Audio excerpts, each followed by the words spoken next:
Ya, bertemu lagi bersama saya Hendara di channel saya Hendra Komik. Hari ini saya mau review sebuah wireless HDMI lagi ya, wireless transmisi lagi. Tapi yang kali ini lebih keren lagi daripada yang kemarin.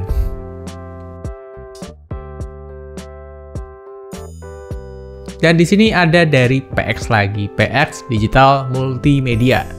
Kalau dilihat dari serinya ini WTR Strip HD, jadi Wireless Transmission System. Nah, bisa dilihat di sini ya, bentuknya kayak router gitu kan, kayak yang buat internet itu. Nah, tapi ya, kemarin kan saya udah review yang ini ya, WTR 200C, itu udah saya taruh linknya di bawah kalau mau nonton juga. Nah, bedanya apa nih Bang? Nah, ini harganya bisa dibilang lebih mahal ya, hampir 2 kalinya dari ini deh gitu kan. Nah, bedanya apa Bang sama yang lebih murah WTR 200C ini Bang gitu kan.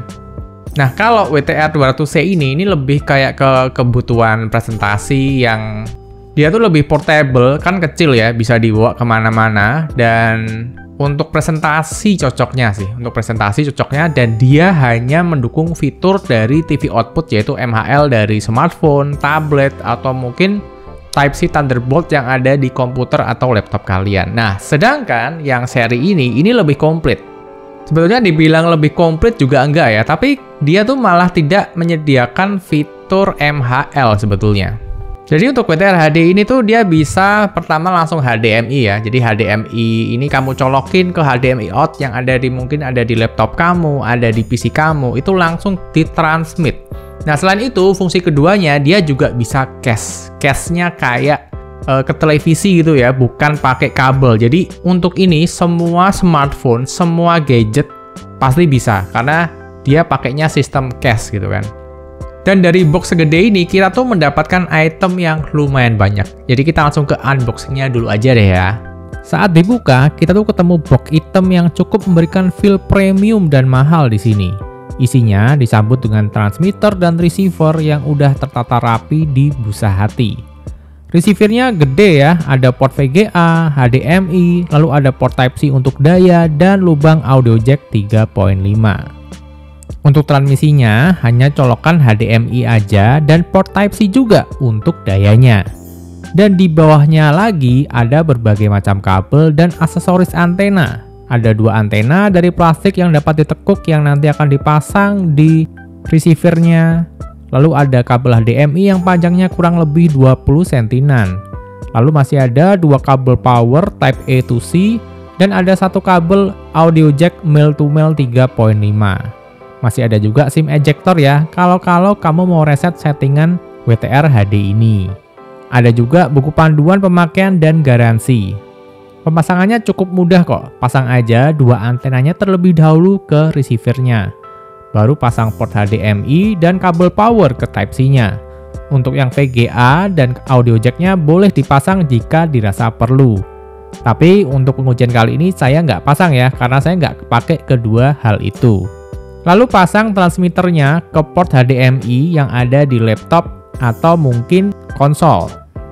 Port daya Type-C di transmitter nggak perlu kok diberi daya, misalkan udah terhubung dengan HDMI. Karena port Type-C ini hanya terpakai jika transmitter tidak terpasang di HDMI manapun, sehingga dia perlu daya dari lubang Type-C ini. Bisa kamu pakai charger atau kamu pakai powerbank juga bisa. Lalu pasang HDMI transmitternya ke laptop dan HDMI receivernya ke TV, monitor, atau proyektor. Dan selesai, kamu sudah bisa memakai WTR HD ini dengan nyaman. Nah, jadi itu tadi barusan video unboxingnya dan barangnya ada di sini ya. Ini receivernya yang menerima sinyal dari transmitternya. Nah, ini udah saya coba beberapa kali ya. Dan yang ini saya colok di laptop untuk main game Steam, yaitu Final Fantasy VII Integrate Remake. Dan ini saya colokin di televisi. Nah, karena dia pakai HDMI ya, ini bisa kamu colok juga di monitor, bisa juga di proyektor. Dan juga di WTR HD ini dia juga mendukung kabel VGA. Jadi di belakang sini tuh ada slot VGA-nya juga. Dan dituliskan katanya sih bisa dual monitor bersamaan. Jadi dia bisa display output ke HDMI dan ke monitor yang ber-VGA secara bersamaan. Cuma saya belum coba. Karena saya nggak punya monitor yang pakai colokan VGA seperti ini. Nah, kalau lihat dari bentuknya ya, ini beda kayak WTR HD. Ini lebih besar dan mungkin lebih cocoknya tuh emang stay di satu tempat ya. Walaupun kalau mau dibawa sih masih gampang-gampang aja ya segini ya. Tapi dibandingkan dengan WTR 200C ini jauh lebih gede sih. Mungkin agak ribet sedikit ya, apalagi kamu bisa lihat di sini ada kabel-kabelnya. Nah, langsung aja waktu itu saya coba main Final Fantasy VII ya. Dengan ini menyelesaikan satu chapter di Final Fantasy dengan sangat nyaman, tidak ada masalah. Nah, cuma yang saya tangkap di sini FPS-nya mentoknya ada di 30. Jadi waktu saya main Final Fantasy, grafiknya juga saya turunkan ke 30. Jadi biar gak ada sia-sia gitu. Ngapain laptop saya ngerender 60 FPS ya, kalau nanti ke outputnya ke 30 FPS aja. Dan ketika saya main Final Fantasy VII, ini gak ada masalah. Saya rasa juga latensinya juga gimana ya? Kadang sih delaynya ada dikit banget ya, dikit banget. Nah, tapi ketika kamu in-game ya main Final Fantasy, itu ketika main udah pakai stick wireless gitu kan, itu udah gak kerasa sih, tinggal main-main aja sih. Jadi sebetulnya mungkin ada delaynya, tapi dikit banget. Tapi in real life-nya ketika main game kayak Final Fantasy VII, ini gak kerasa delay sama sekali. Tapi kalau ditanya apakah ada delaynya? Ada, tapi dikit banget gitu ya. Nah, di sini untuk powernya sendiri ya, untuk receivernya ini yang gede ini, dia kan pakai HDMI nih. Kabelnya ya ini ya, sayangnya kabelnya tuh pendek banget, cuma berapa ya, sekitar 20 cm kurang lebih gitu ya. Ya bisa sih di TV saya sih, cuma ya rada bergelantungan gitu ya. Mungkin kalau kamu kurang panjang bisa diganti sendiri, tapi saya pakai ini sih, bisa-bisa aja. Dan di sini perlu ada power. Nah, di sini ada powernya. Tulisannya sih harus 5 volt 2 ampere ya. Cuma waktu saya colokin di USB yang ada di televisi saya ini ternyata bisa mensuplai. Saya nggak perlu cari-cari charger, cari-cari adapter.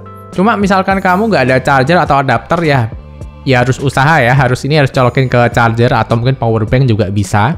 Cuma waktu saya coba di televisi ternyata bisa ya, dan rata-rata sekarang kan televisi HDMI udah ada USB sampingnya, jadi langsung colokin aja buat power biar nggak terlalu ribet dengan kabel yang segini banyak. Nah, setelah transmitternya udah nyolok ke televisi atau proyektor atau monitor, nah kamu tinggal pasang ini transmitternya.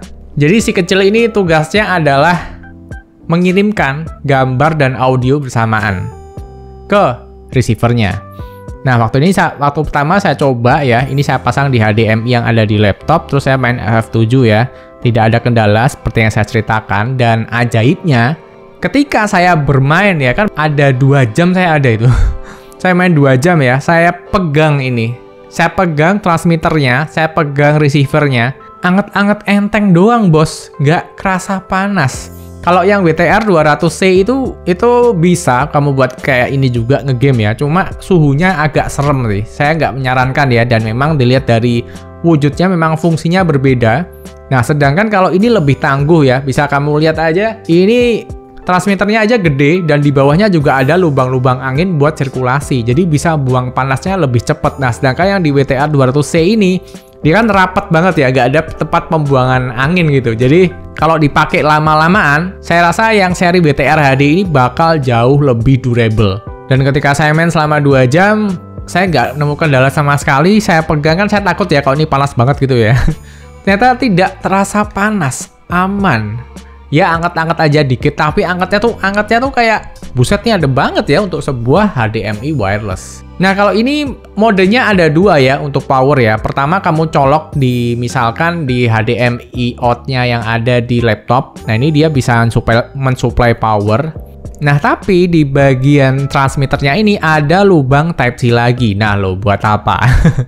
Ya, betul, buat daya. Nah, ternyata untuk lubang Type-C di sini fungsinya adalah ketika kita mau nge-cache dari smartphone, dari tablet kita, atau mungkin dari laptop juga bisa di-cache juga mungkin ya, secara wifi ya. Ini juga bisa. Kamu bisa pakai lubang Type-C ini sebagai dayanya. Jadi kamu colokin di charger atau di power bank, ini bisa ngirimkan sinyal ke TV-nya. Misalkan ini nggak nempel di laptop atau komputer HDMI ya, karena HDMI itu pada dasarnya juga mensuplai power juga selain ngirim gambar dan suara. Jadi opsinya banyak nih, mau pakai HDMI buat powernya atau pakai Type-C juga bisa. Jadi opsionalnya banyak. Nah, bedanya sama WTR 200C ini, dia cache ya. Jadi semua HP dari Android yang murah sampai Android yang mahal, sampai iPhone, sampai segala gadget itu bisa di cache di sini. Nah, kalau yang WTR 200C itu dia pakai fitur MHL. Jadi kamu harus ngecek ini gadget kamu ada fitur MHL-nya nggak, ada fitur TV output-nya nggak. Nah, kalau ini semua gadget bisa. Dan ketika kamu nge-cache di sini, kamu akan mendapatkan fitur-fitur keamanan juga dari Google-nya ya. Ketika kita casting tuh beda kayak MHL ya. Kalau MHL, kalau kita TV output itu semua di-share ke televisi, ke monitor, ke output layarnya, itu semua di-share sampai ketikan kamu, notifikasi, ada chat masuk gitu ya. Nah, sedangkan kalau ini lebih diproteksi dengan keamanan yang cache ya. Misalkan kamu bisa nge-minimize Windows yang ada di cache ya tanpa ketahuan kalau di layar utamanya ini lagi di-minimize. Jadi kamu masih bisa pakai HP kamu selagi kamu nge-cache dari HP ini ke monitor. Misalkan kayak gitu. Atau ketika kamu ngetik di keyboardnya, itu keyboardnya nggak akan tampil di layar cache-nya. Jadi lebih aman dan lebih enak kalau mau di-sharing ketika meeting, rapat gitu ya. Dan jarak yang bisa diterima ini tanpa halangan ya, tanpa obstacle, bisa diklaim bisa sampai 60 meter. Itu jauh banget loh. 60 meter cuy. Dan dilihat dari wujudnya sih memang ini mungkin cocoknya ditaruh di kantoran kali ya. Ditaruh di kantoran biar orang kantor bisa nge-cache data-data yang ada di smartphone mereka, tapi gak parno gitu kok tiba-tiba ada chattingan masuk, ada notifikasi masuk, lagi ngetik password nanti kelihatan gitu ya. Jadi ini lebih enak banget dan lebih multifungsi ya, tapi memang bisa dicek harganya memang lebih pricey di sini. Dan di sini ditulis bisa mendukung 8 transmitter sekaligus ya, tapi saya belum coba sih. Tapi kayaknya nih potensinya enak banget ya. Memang dari segi harga memang pricey banget, tapi kalau kamu udah punya, kamu bisa nih, kamu colok ke TV atau monitor, ini colok ke PC kamu bisa main ya, walaupun 30 fps tapi lancar-lancar aja sih, saya nggak masalah ya ternyata ya. Dan enaknya juga pakai ini ya, ketika PC kamu panas, ketika laptop kamu panas, atau mungkin handheld PC kamu panas ya, kamu bisa taruh handheld kamu, laptop kamu, atau PC kamu yang panas ke tempat yang dingin, atau mungkin kamu sengaja kamu sentorin ke AC gitu ya. Nah, tapi kamu tetap bisa main di TV, jadi komputernya ini bakal tetap dingin terus karena kamu bisa adjust tempatnya sesuka hati ya, karena ini wireless HDMI-nya tuh tanpa kabel, jadi enak banget. Jadi handheld kamu, PC kamu, konsol kamu masih adem, tapi kamu masih bisa tetap main berjam-jam dengan lebih safe rasanya karena pakai ini gitu kan. Terus juga untuk kalau ditanya apakah ini bisa untuk PlayStation Bang? Saya rasa bisa ya, dan mungkin cocoknya untuk PlayStation 4 yang versi slim atau versi fat ya, karena dia kan FPS-nya ada di 30 ke atas lah. Kalau 60 rada berat sih, kayaknya 30 ke atas, jadi ini bisa cocok ya buat PS3 mungkin juga bisa ini. Jadi segitu aja review yang bisa saya bagikan tentang PX WTR HD ini. Ini alat yang menyenangkan, saya sering pakai juga buat ngegame ya. Jadi buat teman-teman yang berminat, linknya udah saya taruh di deskripsi, dan sampai bertemu di video berikutnya. Saatnya ngegame pakai ini lagi. Soalnya enak bro. PC saya laptop saya jadi dingin terus kena AC gitu kan. Dan saya tetap mainnya di sono gitu. Nggak perlu deket-deket sama PC-nya atau laptopnya gitu ya.